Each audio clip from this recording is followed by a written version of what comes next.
And this is a question maybe Mr. Covey can answer it. Certainly, I think Mr. Morse could answer it. I want to take kind of a 20,000-foot view of this. And I know, Mr. Morse, you said this is done in all schools, not just 1- and 2-star schools. But I want to get to the root and really what we, the public and policymakers, hold you accountable for. When you have low-performing schools, we tend to hold you accountable. So in holding you accountable, we expect you to go in and do interventions in these underperforming schools. And it seems to me that the literacy assessment is part of your intervention process in one more kind of data gathering that's going to help the overall success of these schools. Does that sound fair to say?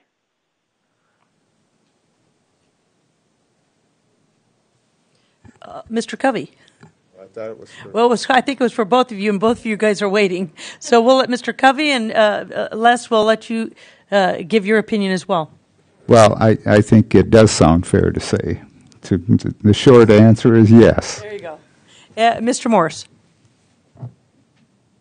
I don't need to add any more. I would agree. There you go, Andrew. Any other questions from those online? Madam Chair, I just have one quick follow-up. Please go ahead, Andrew.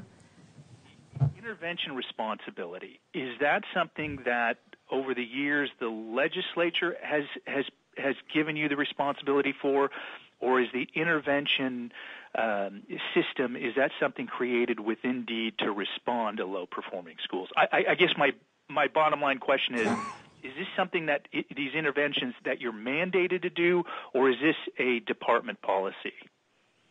Well, through the chair, Member Halcrow, I would say it's a combination of a few things.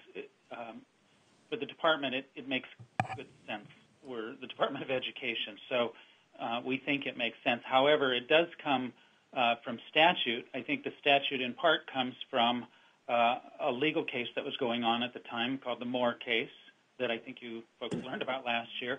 And from that, some statutory changes that were made about caused us to pay attention to schools in statute in a different way, so it was in state statute. In addition to that, federal statute in terms of implementation of our title programs requires certain activities, and so it's also driven from that direction. Okay, so it seems to me that you are doing what you've been told to do. I would say that is correct. Thank you. Thank you, Andrew. With that, we're going to take a 10-minute break. Let's meet at 20 of. So with that, we'll take a break.